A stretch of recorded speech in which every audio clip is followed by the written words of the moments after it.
standing alone, crying out for sympathetic redevelopment, with surely so much potential, is the Rising Sun Public House in Burley in Leeds.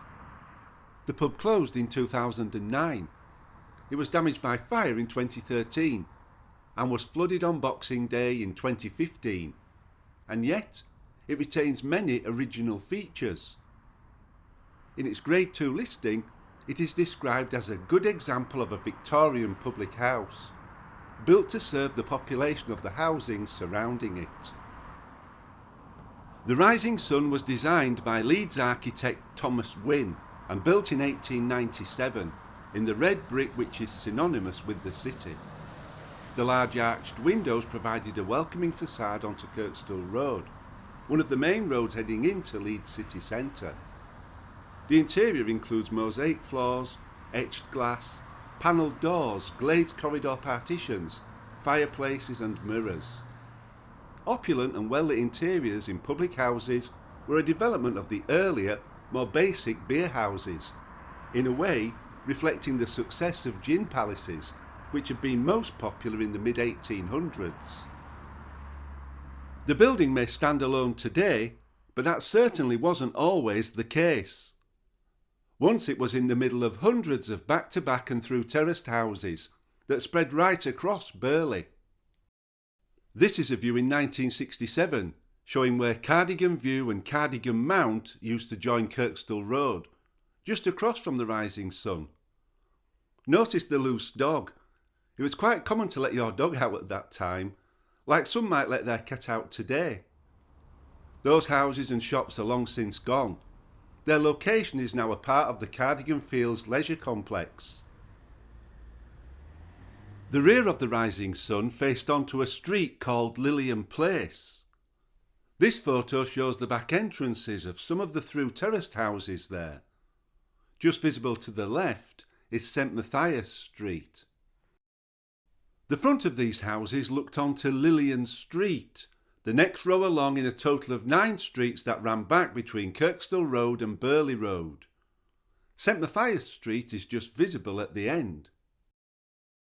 6 of the rows of houses, including Lilian Place and Lilian Street, joined onto St Matthias Street, which connected with Kirkstall Road at one end and Burley Road at the other. On the left edge of this view of St Matthias Street is part of the Fine Fair supermarket, which fronted onto Kirkstall Road. Burley is in West Leeds, less than a couple of miles from the city centre. It evolved from a small village roughly where Burley Road and Cardigan Lane now meet, into a large and important industrial and residential area of Leeds. Large mills such as Armley Mills and Burley Mills developed along the River Aire during the early 1800s. Other industries, such as the Perseverance Foundry, joined them. But even when the Leeds and Halifax Turnpike, now known as Kirkstall Road, was constructed between 1825 and 1830, Burley was still a rural area.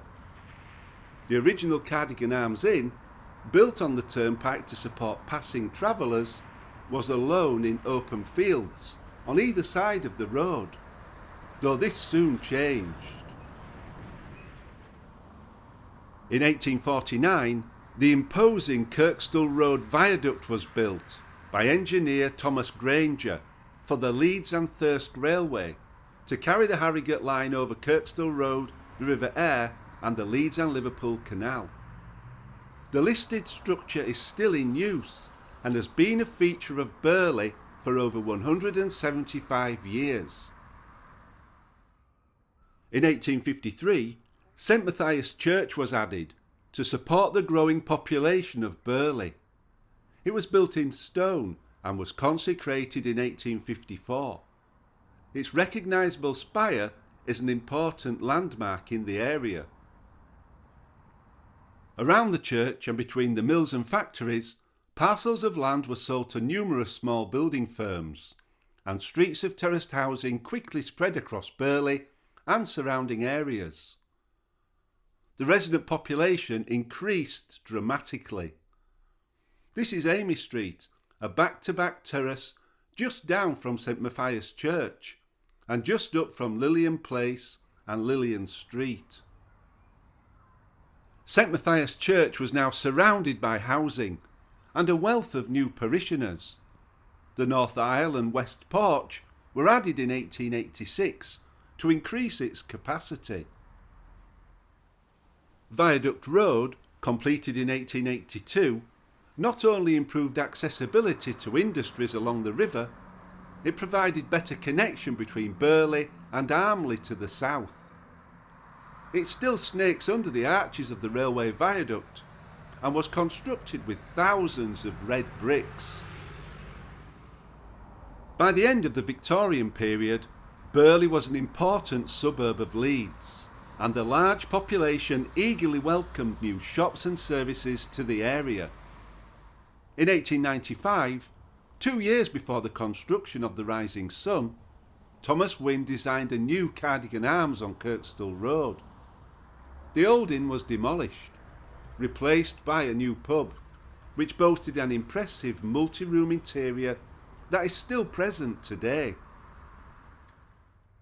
In fact, Thomas Winn was the architect of a number of pubs in Leeds, including the Adelphi, another venerable old Leeds pub with a striking frontage close to Leeds Bridge. It was built in 1901 for the Melbourne Brewery, and it was designed, like the Cardigan Arms and the Rising Sun, in the style of a Victorian drinking palace. It was Thomas Winn who designed the Mitre Hotel on Commercial Street in the city centre in 1899 for Henry Child. Child was well known in the Leeds pub and hotel sector, and he and Winn had worked together in 1894 on a project to greet King George V on his visit to Leeds, when they sculptured an arch made of 1,500 loaves of bread. The Mitre remained mostly unchanged throughout its life and closed in 1961.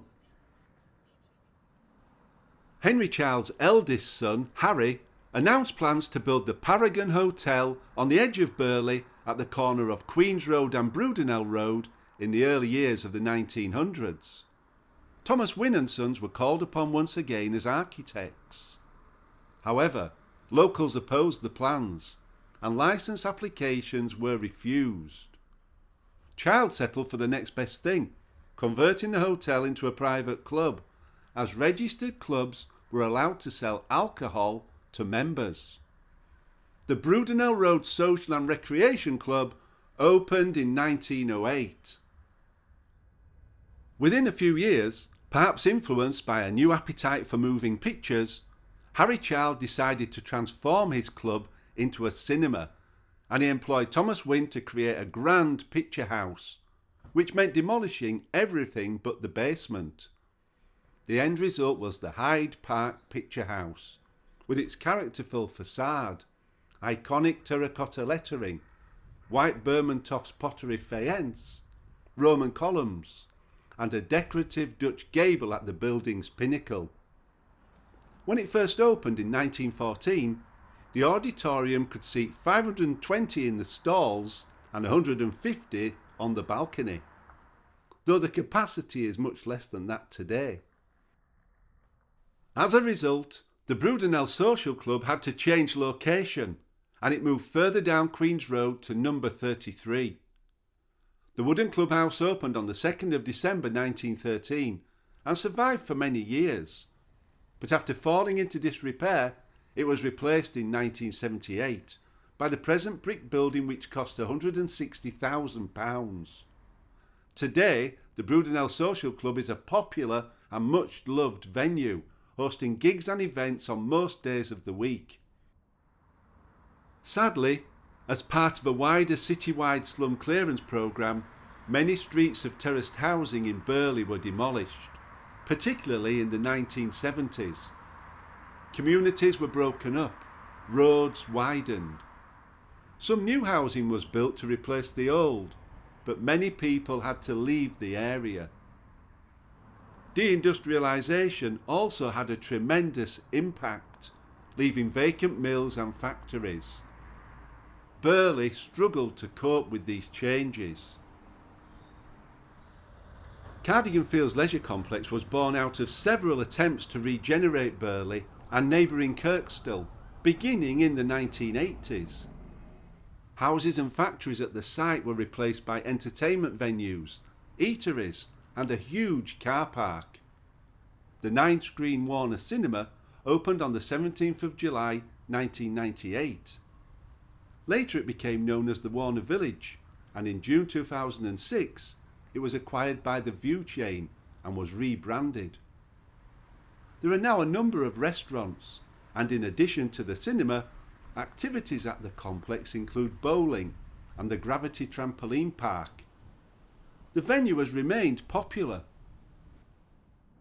The Burley we see today is an adaptation of what was here in the past.